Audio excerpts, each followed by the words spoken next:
Hi, everyone. Welcome.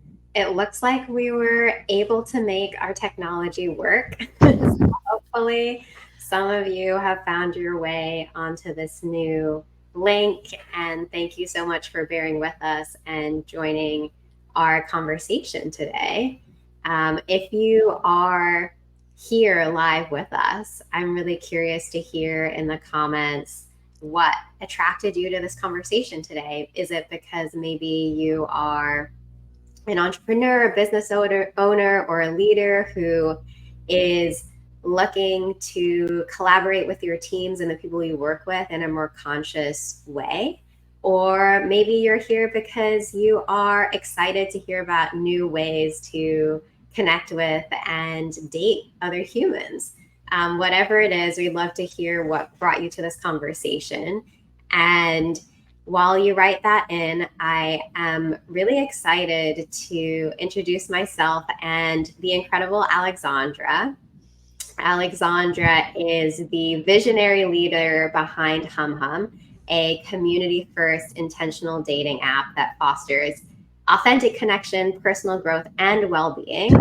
And prior to creating humhum, they were a facilitator in design thinking and innovation at consulting firm BCG Digital Ventures, and also worked in a variety of startups in product and design. And aside from all of the professional accolades, Alexandra is also a really dear friend of mine and someone who I admire greatly.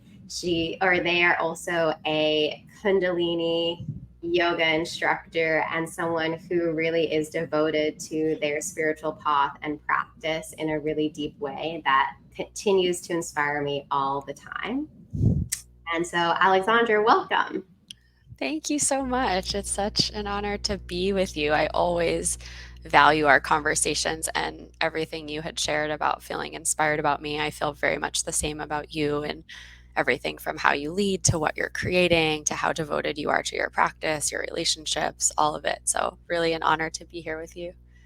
Thank you. And it looks like we do have some friends who were able to find the new link. So, Brandon, Ivan, and Ann, welcome. So great to, I was going to say see you, but I can't actually see you, but to feel your presence. And we always appreciate any reflections or questions in the comments. This is a live conversation with all of the mishaps and imperfections. But the beauty of that is also that you get to help shape this conversation with your thoughts, your reflections, your comments, your questions. So if anything inspires you or you want to dig into deeper, please feel free to share in the comments. And we would love to hear what you're thinking and be able to integrate that into what we're talking about. And I have so many juicy questions for you, but first, I want to invite you to share a little bit more about yourself. And the prompt that we always love to give all of our guests is to share an object that is meaningful in some way to your inheritance or upbringing. And a note for anyone who's here who may be new to the Inheritance Project, when we say inheritance, we're not just talking about physical property or money that gets passed from one generation to the next. We are not an estate planning firm for wealthy individuals, as some people sometimes think. Actually, when we say inheritance, we're talking about all the things that we inherit that shape us that we don't necessarily choose. For example, the family environment and situation that we were born into, the values and beliefs and the culture that we were raised with and around, a lot of these things that are actually invisible and intangible that we don't necessarily always have the space or time to reflect on. So that's one of the things that we love doing is creating intentional spaces and opportunities for leaders to reflect on their inheritance in order to understand how it shapes them and decide what from our inheritance is actually worth continuing on and passing forward so that we don't unconsciously repeat inherited patterns or beliefs or cultures that aren't actually serving everyone. So, with that context and background, Alexandra, would you care to share your inheritance object? Yes, I was actually not sure what I was going to share for this. And then I remembered this bag of erasers, and I will explain why I have this bag of erasers. But first, let me show you some of the cute ones in the bag. This one's a little crab. Oh my gosh. Then It's smiling. we have some bananas. I mean, there are endless in here, so I won't show you them all. But one more cute one: these little turtles that are like piggybacked on each other. So the story behind these erasers is that when I was growing up, my aunt, who's my mom's sister, used to babysit us, my brother and I, when my parents would work. And she was my like favorite babysitter because she was just always, she's an artist and was one of the most creative, vibrant, um, silly people that I knew. And so her presence in my life was very much a permission slip to get messy, to go outside the lines, to be creative, to embrace the artistry of what it is to be a human. And when she passed, I was 15, and that was probably my first really big heartbreak and loss. Mm. And so these stickers, not, I keep calling them stickers, they're erasers. Are not the originals. I actually, when I was in first grade, learned a really hard lesson, and I was given this opportunity to sell all of my erasers for I think $20 to this girl in my first grade class. And I made the trade and immediately like just regretted it and cried, and I was like, I'll never get them back. But, like, I recognized that the transactionality in that exchange was like nowhere near what these erasers were actually worth to me. And Mm. so last week I really wanted to reclaim that moment for myself, and so I bought myself a new pack of these erasers to just like hug the part of me that felt so sad about that trade. So that's that story. Oh my gosh, that's such an amazing example of revisiting your inheritance in those powerful early moments that shape us and reclaiming it and um, reimagining those moments to find more healing and integration in our lives as adults. So that's so inspiring. You're making me think of all the different situations in my childhood where I'm like, oh, how can I give myself now what I wish I had had then? And that is a really powerful example of leading yourself, Yeah. which is something that we sometimes talk about on our team because leadership is often talked about in terms of how you interact with others, but actually all of us have many different parts in our human psyche. And the first part of becoming a leader is learning how to lead and integrate all the different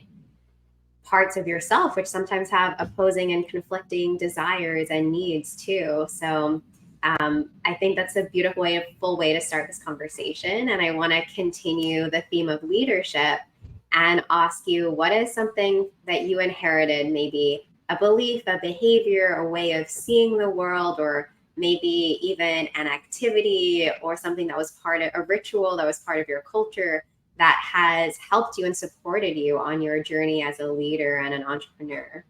Mm. Yeah, I really love this question.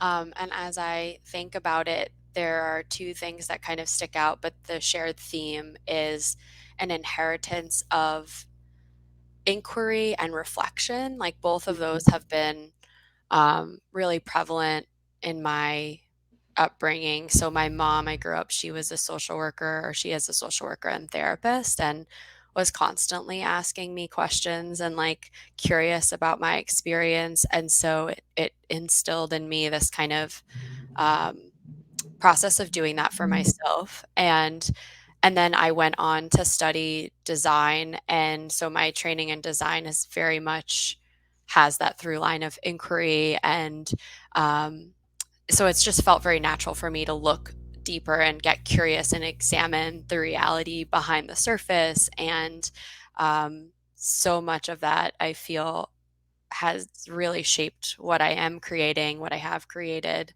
And I know you share that too, because the Inheritance Project I feel is like rooted in inquiry and curiosity. So, yeah.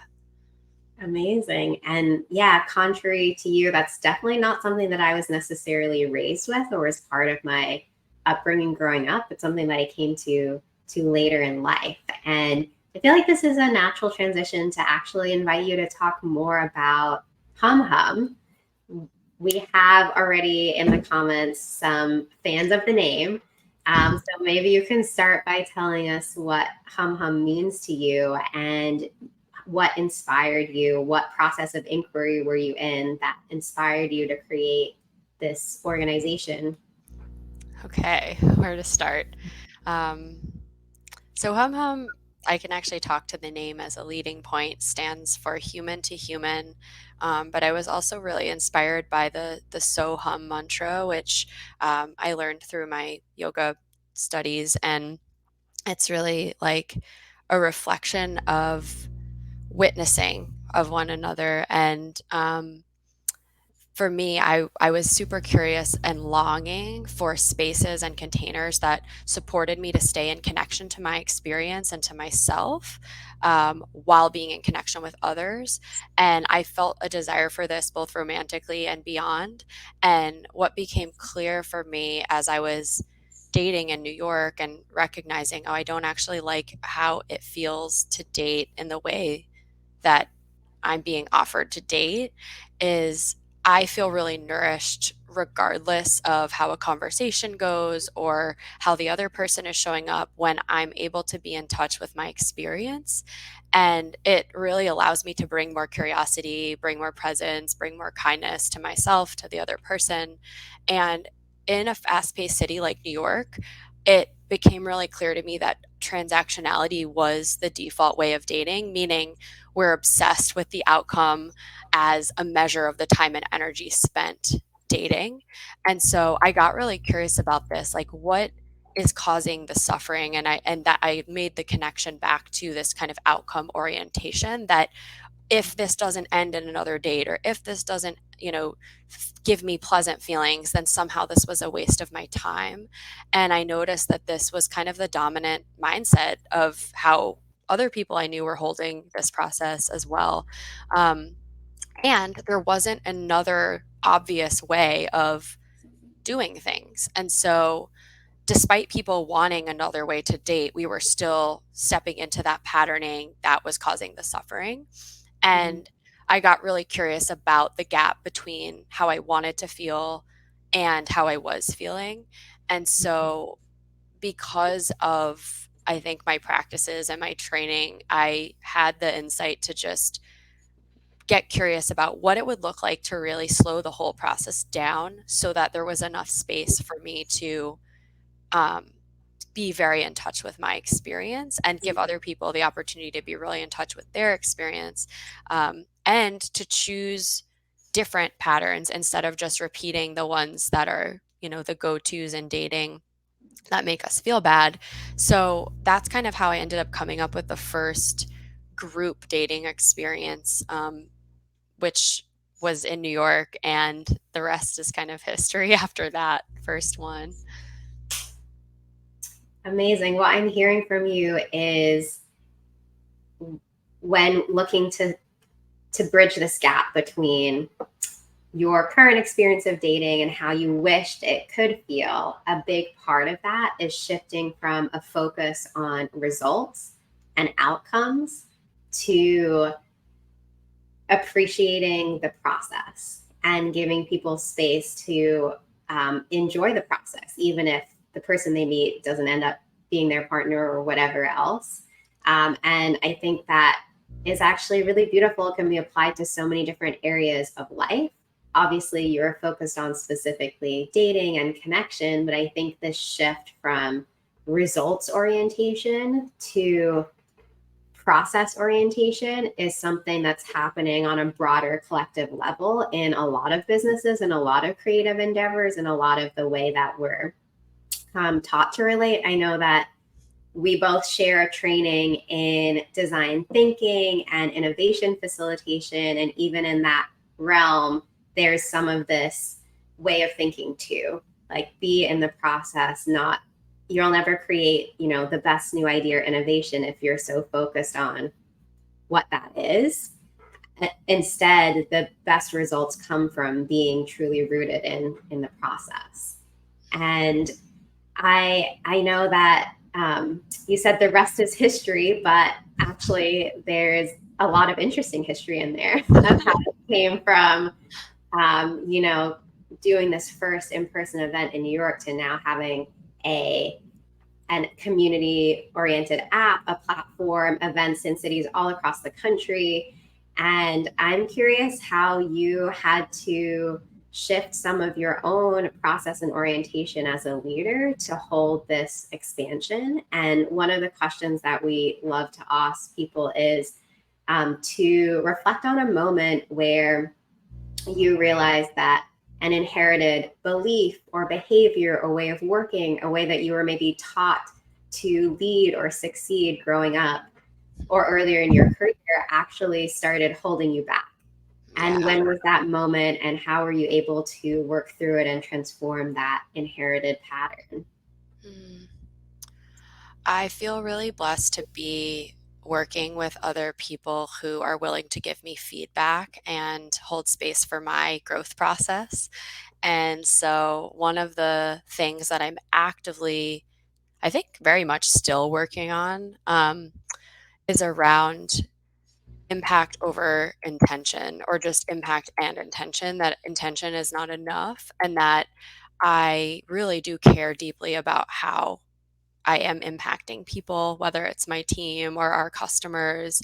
Um, and I've learned that my conditioning and how I was raised was very much a like plow ahead and ask for forgiveness, which I've later come to recognize that it's rooted in white supremacy culture, and that it actually lacks relationality, that there's this very like individualistic perspective, and it doesn't serve my broader intentions of co-creation and togetherness and teamwork. And that when on a team, it's both connective and trust building to keep people afloat of the decisions I'm making, my thought processes, letting them in on my needs, which I've been told to not share with people because it's too vulnerable or it's too weak and I shouldn't have needs, and all of that, which initially too brought up so much fear around being slowed down and not performing at a high caliber or at the pace that I want. And actually, what I'm coming to realize is that it creates so much more cohesion on the team. It builds a culture of trust. It allows for that co creative experience that I want, and like shared accountability versus like I have to do everything myself. And it just feels so much better. And so, I and there's the awareness piece, and then there's the embodiment piece, and I'm in the active process of really leaning into this practice so that I can embody it more fully. And I just feel really grateful for the feedback and the input that people are willing to take the risk to share with me, to be my teammate. Mm. Thank you so much for sharing that. And I think that is a testament of relationality, that we're able to grow when we receive reflections and feedback from the others around us, and how important it is to open those healthy channels of communication. And the other thing that I wanted to highlight is I think it goes back to your original point of intention versus impact. So I know so many leaders out there who are creating something new, who really genuinely aspire to do business in a more human centered, thoughtful way, myself included. And yet, the predominant culture that we were raised in doesn't necessarily share those values. And on a subconscious level, we were taught all kinds of behaviors that actually are not in service or in direct conflict with what our conscious intentions are. And I know that I've had to work through something similar, especially around urgency and results culture, actually, which was, the way that I was trained in the school system, taking exams. And also in my early career, working at a top consulting firm and always being pushed to keep things on track, on deadline, no matter what. And so those ways of working are deeply embedded in me. And even though, you know, I say that I want to work in a new way, it takes time to really become aware of how that those inherited ways of working are actually coming out in subconscious ways. And we're all kind of in that process together in our own different ways. Maybe there's each of us has slightly different areas that we need to work on, but I really appreciate your um, the frame that you offered of the shift from awareness to embodiment, and how awareness is so important and it's still the first step. And we bring that awareness into the actual our actions. And I'm wondering what tools have helped you actually make some of those shifts, because I know it's something that a lot of people and our clients who I work with struggle with. They know that they want to respond differently in a conflict, or they know that they want to, consciously bring a different way of relating to their team. But in the heat of the moment, in the stressors and the pressures of daily life, those desires can sometimes go out the window and we default to our old patterns. And so I'm wondering what's helped you actually shift into embodiment or supported you on that journey. Yeah, and as I was saying, it's definitely still a work in progress. Like, I know that I'm still on the way towards embodiment, but what's helping are a few things. One is just deep self-compassion, and I know that's cliche in some sense but like actually being gentle with myself when I make a mistake. It's so easy to slip into a shame spiral and just be like, oh, I did the thing again. I should know better. I should da da da da. And instead of beating myself up or jumping on that, like holding myself accountable, recognizing the reactivity or how I was versus how I wanted to be, apologizing for it, and trying to do better the next time. So just that willingness to take responsibility for what happened takes a lot of courage, because there's that ego that flares up that's like, oh, if you acknowledge it, then it makes it bigger. But actually, I found that acknowledging it, even if nobody else cares, for me, for my own integrity, it feels best. So I'm getting better about acknowledging things, going beyond the written format, because sometimes it's a little more comfortable for me to like send a Slack or send an email, to just like, I really want to have conversations in person. So I'm practicing getting up the courage to just name things on a stand up call or on any, a call real time. So it's like those baby steps of, okay, responsibility, self compassion, giving myself grace and like not beating myself up, and then doing what's within capacity. If it's too far outside of, like, if the stretch will just put me over into like a vulnerability hangover and I can't do it on a live call, I'll send the email and then say like, I really wish I could have told you this in person. Like, I'll try to at least acknowledge the gap between like what I'm trying to do and where I'm at. So I'd say like those are two big ones. And then just writing, reflecting really helps me to integrate um, how I'm showing up and how I wish to show up and where I can look for opportunities to do things differently. Um, yeah. Mm.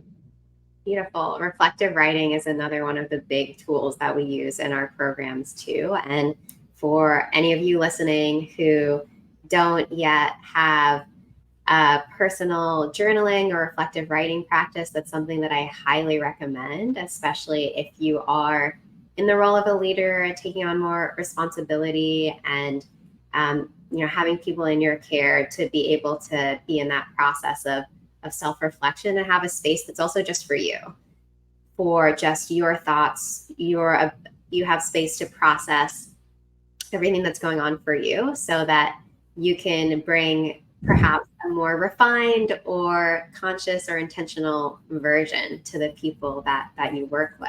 And another question I have is, that's I think connected to what we've been talking about, is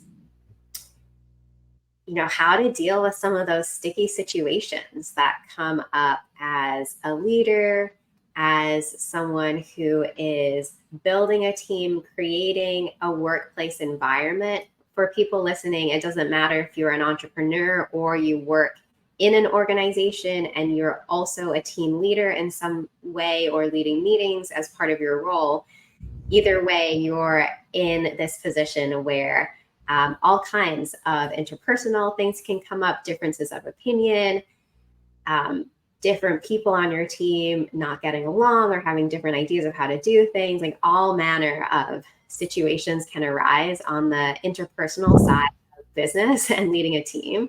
So I'm curious if you're open to sharing maybe one of those situations that you've had to deal with and how you were how you were able to bring your philosophy of leadership to that situation. Yeah, I think one that comes to mind is just the like releasing or ending a working relationship that is no longer in alignment for both people, and Mm-hmm. helping to frame it that way is really helpful in that it's like I want alignment more than I want what I want. So for me, like the sticky situation is when I have an intuition or I have an awareness and then I ignore it because I don't want to deal with the reality of it. And then it drags out or feels worse. And like that just isn't helpful. So, Mm-hmm. in having to end some different working relationships, the first one definitely like just dragged out for way too long. And I think like the broader team could feel the impact of that.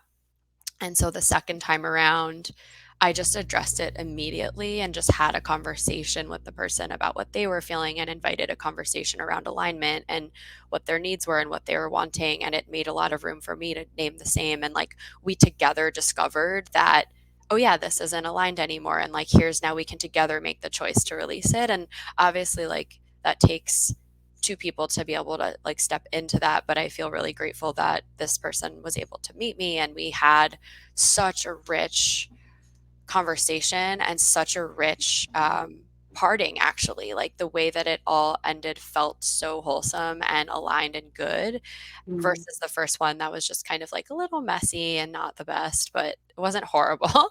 So I think I learned from the first time that avoiding things, they just get bigger, um, and they impact more people, and that to just bring the conversation up sooner um, is very like respectful to myself and also to the other person and to the whole team. So Mm-hmm. that was a good learning. Thanks for sharing that. It's a hard situation on either side of the table. And what I loved about what you shared is one, addressing things directly can actually be kinder for everyone. And this is something that Brene Brown says, that clear is kind, which is one of my favorite quotes by her. And the reason I bring this up is because it's so natural for us to want to avoid that conversation. Because especially if you're an empathetic leader, you don't want to hurt the other person's feelings. You don't want to make them feel bad about themselves. You don't want to, do something that's potentially, um, will make them feel bad in some way. And that's so natural that we don't want to cause harm to other people. But ironically, that desire to not cause harm actually ends up causing more harm by sweeping it under the rug or avoiding it, letting it escalate in a way that starts to impact them and other people more powerfully. And the other thing that I thought is a great leadership tip from what you shared is opening the conversation by asking them what's their experience, what's their needs, always leading with listening first. Because, like you said, sometimes you are not even the one who has to say that. They figure it out through by you as a leader facilitating that process of inquiry and holding space for that. And then it can feel so much more empowering for the people that you work with rather than something that you are just dictating, but instead inviting them into a process where they can express what they're going through and what they need. And I think that this is also a reflection of a broader shift that we're seeing in leadership in the collective. Most of the organizations that exist nowadays are modeled on a military structure. So a lot of businesses were born out of colonialism, and that was intimately entwined with military, and those organizational structures were intentionally replicated, and that is a very hierarchical system of one commander gives an order to different units who go out and do specific tasks to fulfill the mission, and that model can be very effective in certain contexts. But what we're talking about is moving to a different way of leading and organizing people that is less hierarchical and more co-creative, where different people within teams and organizations have more autonomy and empowerment to shape the direction, give input, be part of the process as well. And that includes being part of the process of leaving or parting ways. Yeah. I think one thing that you're making me think of as you're sharing that is that I think in a way it's really similar to dating in any relationship where I really see that there's this kind of intelligence and a connection, that wants to become known and discovered by the people that are involved in it. So whether it's between someone who's working with an organization or between two individuals that are in a romantic relationship, it's like that co-creative process of discovering what a connection is in its highest expression and recognizing that it's not going to look the same way for every person, and it's like, in fact, it's definitely going to look different for every person, so we don't get to know what the right relationship is and for how long we get to be in collaboration with that person. Like, they might come in for a project, give their gift, and be done, and or they might stay for years. And that, like, romantic relationships are the same if we hold them in that way of curiosity, of just saying, like, I don't get to know what the magic is here, but I know that we're together now, so something is brewing, something is getting created, something wants to emerge, and really listening to the emergence and not gripping and holding on to, well, this should be this way. If I'm going to open my heart, I need it for it to be this long. If I'm going to open up my trust and resources to somebody in a company, then I need them to stay for X like amount of time. It's like, to me, that puts boxes around things and kind of caps people from really being true to their own integrity. And like, and that's ultimately, to me, what I want, more so than having the thing last a certain amount of time, because, oh, it was now, like, again, going back to that transactionality, a waste of time to have invested if they were just, here for a couple of months. I just, it, you lose the relationality, and then it slips into the transactionality. And of course, we can still have limits, we can still have boundaries, we can still want and try to choose, and be upfront about, hey, I would like to know that you're committed for X number of, months, years, whatever, because if I'm going to open up my heart like this to you, or my company like this to you, like, this is what would feel the best. But I think there's a whole discovery process in there too. What you're really talking about is letting go of control. Yeah. And saying that, yes, I can have these preferences and ideas and boundaries, and maybe I can uphold them. And also, I can't actually control the other person's desires, life path, what's going on with them, other opportunities that might emerge that pull them away. There's actually, when we really get down to it, very little that we can control about our lives, let alone how other people show up in our lives. And yet, I think so many of us, as is natural in the human condition, are in this constant struggle to try and control other people or want other people to be a certain way so that we feel more safe and we feel more comfortable. And I just want anyone who's listening to know that that's totally normal. If you're listening and feeling like that sounds great, but I, have this fear or this deep, real wound or trauma that makes it feel really hard to just trust and let go of control and be okay with this emergent process. That is real. And I think that I have similar worldview and desires for how to be in a relationship with, like, on a romantic personal level and in a work level. And I feel deeply aware of all the real human barriers there are to actually being in that state of really non-attachment. to outcomes. And I think that it does take a lot of self reflection and letting go as a leader, and something that I've been reflecting a lot on recently in my own journey with Inheritance Project is that what we're creating is has a life of its own. We always joke that we're co-parenting a child, but it's kind of a good metaphor because a child has its own identity, personality, soul. There are so many unique things about it. You get, as a parent, get to discover who they are as they grow up, and while you can influence it and guide it, there's a lot of who they become that is outside of your control. And I feel the same way about any creative project or organization that you may be creating or a part of. The project itself has a life of its own, and how can you be a steward and a guide of it, but not cling so tightly to a specific idea or direction of how things should be.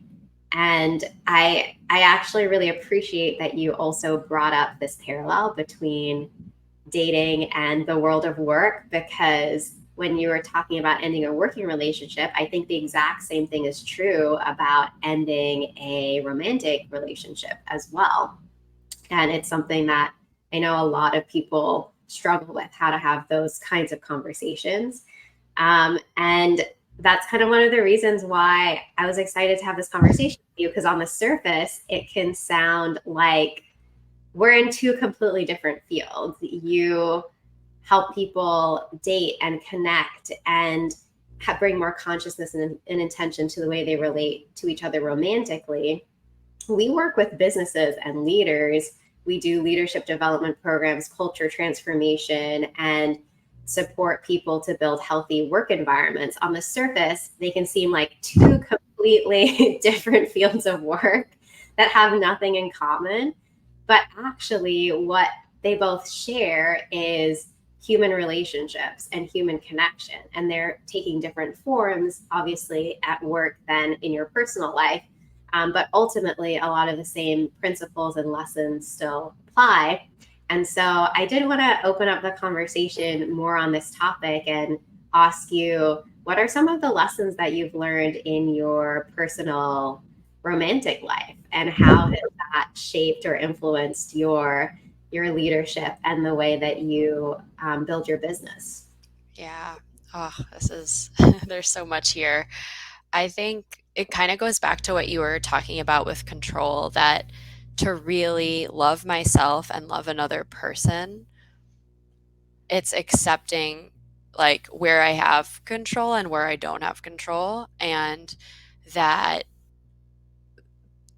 really like understanding my value of truth. Like through my romantic process, I've come to deeply understand how much I value truth. And obviously, truth is relative, like we each have our own truth, but truth in that, what's my truth, what's your truth, and where do these line up? And therefore, where can we co create together? Like that's what I'm always curious about.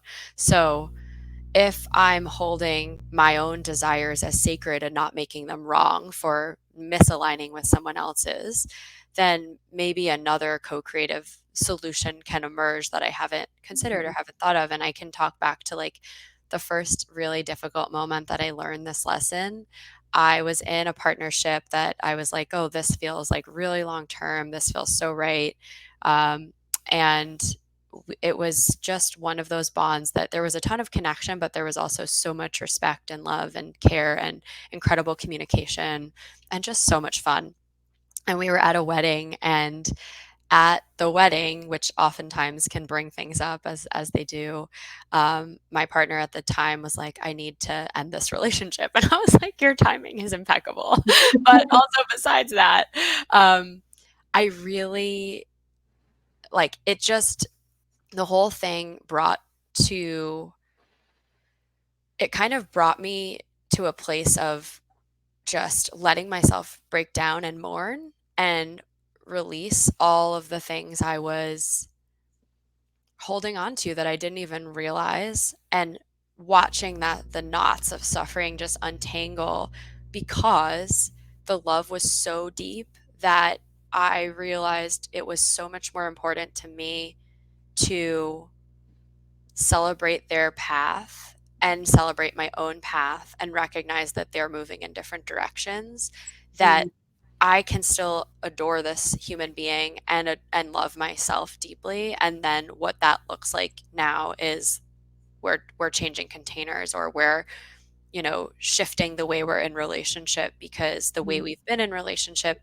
is no longer in alignment for them, and they recognized it before I did, and I was able to co-hold that with them and then be in it with them, versus like, well, you did this to me, and mm, now I'm suffering because your choice. It's like, it was so clear to me, and I don't know why. It just was so clear to me in that moment that I have a choice. I could choose to be on their team about it, or I can choose to be at odds. And I didn't have to abandon mm, myself. If I chose to be on their team, I could just be grieving. And so mm, it was a really like pivotal point in my relationship journey, because it helped me to recognize the power of actually loving somebody and myself so fiercely that I was willing to creatively deconstruct what we had built and reconstruct it. And we're still very, very, very close friends. And um, yeah, our relationship today is like, I just cherish it deeply. So that um, really revealed to me that magic happens in this space again, between the grief of like what's happening, what I wish were happening, and then we hold space for something else to come in and emerge that, mm, you know, we couldn't have expected. And I remember mm, thinking at the time, like, I might never find a relationship like this. And that wasn't true. I found other relationships that were like different and also so incredible and so connected and taught me so much.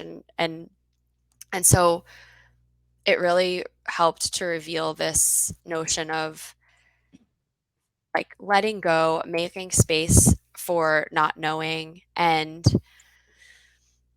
just receiving the blessings as they come. And so with hum hum, anytime I notice myself contract around how something should be, I really see it as an opportunity to just practice softening and seeing what other creative solutions mm, might emerge after I go through the grieving of not getting what I want, or like not getting mm, how I thought it should go. Um, mm, and that the misalignment or the thing not working out is not a reflection of my own shortcomings, but actually just a redirection or a clue that there's another way that's trying to emerge in the mm, intelligence, and we don't know what it's going to be. So my job is to just not get out of the way in an aggressive way, but just soften and make the space. mm, Um, so I think there have been times in my life where the grieving part I didn't give enough space for. mm, I kind of bypassed that, and I was like, all right, toughen up, let's go on to the next. And I was still kind of in that forward momentum. But part of my journey mm, has been around like being my own best friend in those times where like something doesn't work out and there is grief and there is mourning, um and then it's a lot easier to get excited about whatever's emerging in that space, versus like, it could take a little longer if I don't actually give myself the time to have that whole experience. mm. I really appreciate that making space for your own feelings in the process is so important because so yeah, I think that I've had similar messages or programming that, oh, to move forward, I have to just be okay with things or swallow down my feelings and, you know, just go along with what's unfolding. And it's really powerful to be able to be in a space where you can hold your own experience, make space for your own feelings, and allow the other person to be in their own journey, their own process, and support them fully too. And that those things aren't mutually exclusive. Because so often in our society, we're taught to operate from this mentality of a zero sum game. It's either my needs or your needs, and I have to fight to get my needs met or somehow take you down to make sure that I get my way. That's the dominating perspective, or I just need to give up what I need and placate the other person and, give up on myself in order to support them. And what you're saying is that actually it can be both, and that we're not in a zero sum game, but we can find a path where we can honor each other's truth, what each other needs in any given situation, whether it's work or personal, and hold our own needs, our own feelings, and maybe through that process actually find a third way, a new co-create, a new way of relating, a new solution that is even better or beyond what we could have originally imagined. And it's really interesting hearing you tell this story, because even though you're talking about one of your breakups, it actually, to me, I'm hearing all the tools that we teach leaders in conflict resolution and how to deal with it when you have someone on your team who wants to go in a different direction, or maybe you're an entrepreneur and your investor wants a different direction for the company, or you are a leader and you don't align with your peers. And so it's really interesting. Like every time I talk to you, I remember again and again that the realm of human relationships, it's all made of the same stuff, whether we're in the world of work or personal life, because no matter what we're doing, we're co-creating some kind of experience together. Even in your personal relationships, you're in some kind of collaboration. Maybe you actually have a family together and you are literally creating and collaborating on different projects or different logistics. Or even if you're not in that situation, you're still collaborating on creating an experience together in the moment. And so I think that's also something that we both share an interest in, is how to create the optimal conditions for that kind of collaboration between humans that feels really authentic and genuine to everyone involved, where no one has to sacrifice their feelings or their needs. And it's inevitable in our diverse society that different people's feelings and needs will feel like they're in conflict with others. And that comes up all the time. We see it on a macro level in our politics. A lot of those narratives, like it has to be jobs for me or you. And that zero sum thinking is really deeply embedded in the way that we have been raised and conditioned in our society. And so it takes a lot of consciousness and awareness to bridge into a new way of relating and collaborating. And I know we're a little after 12. We're going to stay a few more minutes because we started late. And for anyone who's still listening, I would love to hear if you have any final questions for Alexandra. I have one more that I'm really excited to ask you. But before that, I actually did want to share a bit more about our inclusive leadership and conflict resolution training. Because if you were just listening to us and wondering, that all sounds great, but how do I actually make that actionable? How do I actually start to lead in that way? Then this is the program for you. The first session is next Friday, September 22nd. It is a 10-week virtual program. We meet on Fridays over Zoom. And in between our live workshops, we also have a lot of individual reflection work and small group dialogues to help you integrate what you learn. And the entire framework of the program is built around, one, cultivating your own awareness of your inherited patterns that may not be serving how you want to lead and your values as a leader. And two, actually having real tangible skills and tools to start to transform those things. And three, we'll learn the 7 skills for challenging conversations, which is our framework for how to deal with any kind of challenging conversation that comes up in work or life, whether it's ending a working or personal relationship, or dealing with addressing some kind of microaggression or hurt that you may have experienced, to how to mediate and facilitate when different people on your team want to go in different directions. So, regardless of what the situation is that you're facing, these skills are applicable to so many different realms of life. And over the course of the 10 weeks together, you'll also get a chance to apply them to a real life situation or working relationship that you may be having some kind of challenge with, and get real feedback and coaching throughout. So it's an amazing opportunity. We're closing the doors at the end of this week. And I'm also really excited to share that we have 2 partial scholarships still available.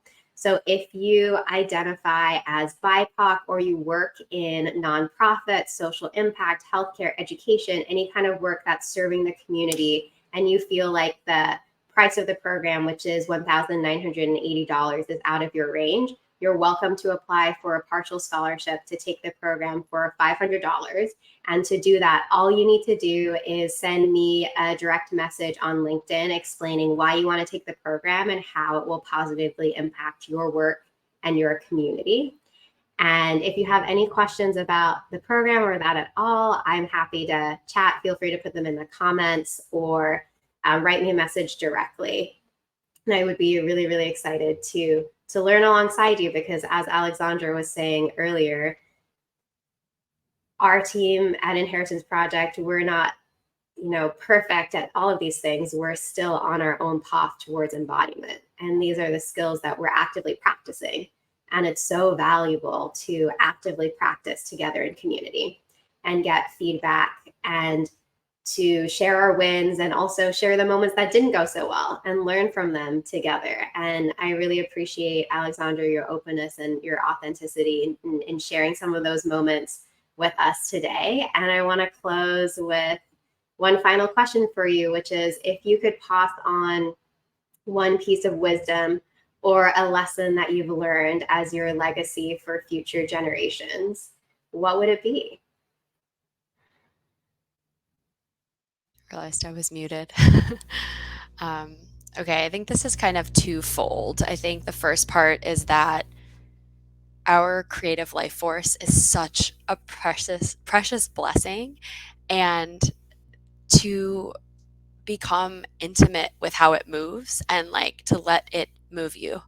And I've come to see that my creative life force is animated by and turned on by and lit up by the different relationships that I have, and that it's both, this life force is both intimately our own and interwoven with this broader web of life, this broader web of humanity, and that relationships for me are these incredible portals for transformation and and potentiation. And my heart journey, as I like to call it, looks so different from what I had been taught that it, how it should look. And instead of comparing it to some inherited idea about what my romantic life should look like, coming into the process of discovering my heart's journey has been such a gift and has created so much more space for me to just really lean into the relationships that I've been blessed with. And I really see that there's a unique pathway for every person with their own heart. And it's going to look different for each of us. That for some of us, we might end up in a long-term committed partnership for our whole life. And that's our heart path because we do all our work with that person. And it really lights up our different, parts of our creative energy. And for others of us, we might be in serial monogamous containers for stretches at a time. And for others of us, we might be in these different open containers. And some of us, we might have, a blend of all three, and maybe there's like many, many more expressions that I'm not naming. There definitely are. And some of us are leaning into our chosen family, and it's part platonic and part romantic, and there's spousal relationships in there. Like there's just all of these different configurations that, if we can open up to the discovery process and not apply a whole big should onto ourselves, that the journey itself is a mystery and holds so much magic. So I think just the message to impart is like, if there's suffering on your path of relationships, and specifically in romantic relationships, like getting really intimate with that suffering and coming to understand, what is causing the pain. And for me, like in doing that, there's just these massive windows to liberation and defining my own way, a new way, um, that is just 10x better than anything I could have dreamed about, or probably more than that. So, yeah. And I think the other piece to this is that there's no, I don't think there's a way around the pain, that it's actually part Mhm. of the whole thing. And that instead of focusing on ways to avoid suffering or being in pain, to actually like weave it into the whole movement of the heart as it contracts and expands, as it titrates, as it opens, as it closes. And the thing that I'm really practicing with is, how do I stay as open as I can and connected to my heart amid the disappointment, the pain, the grief that is just naturally going to come with the Mm, joy, the love, the expansion of being in a heart connection. mm, So it's way more interesting to feel the spectrum of being a human than it is to try to just have a pleasant experience. mm, mm, mm.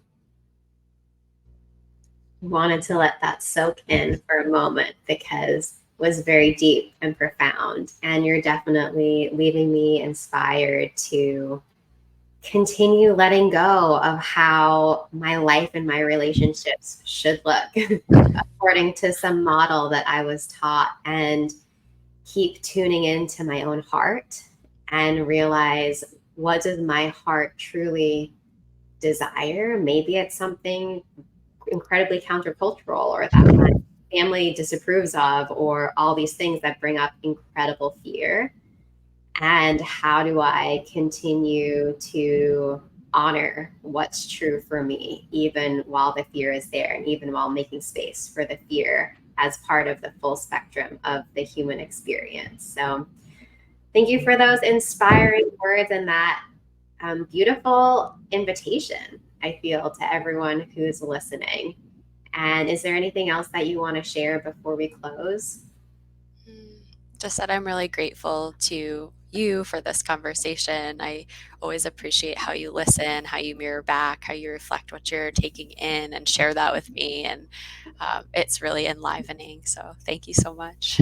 Thank you. And thank you, everyone who's been here listening. It's such a honor to share this conversation with you. If there's anything that really stood out to you, or that you still have questions or thoughts about, we'd love to hear it in the comments. We'll be checking them a little later. And otherwise, we hope to connect with you sometime soon. Bye, everyone. Bye. Thank you.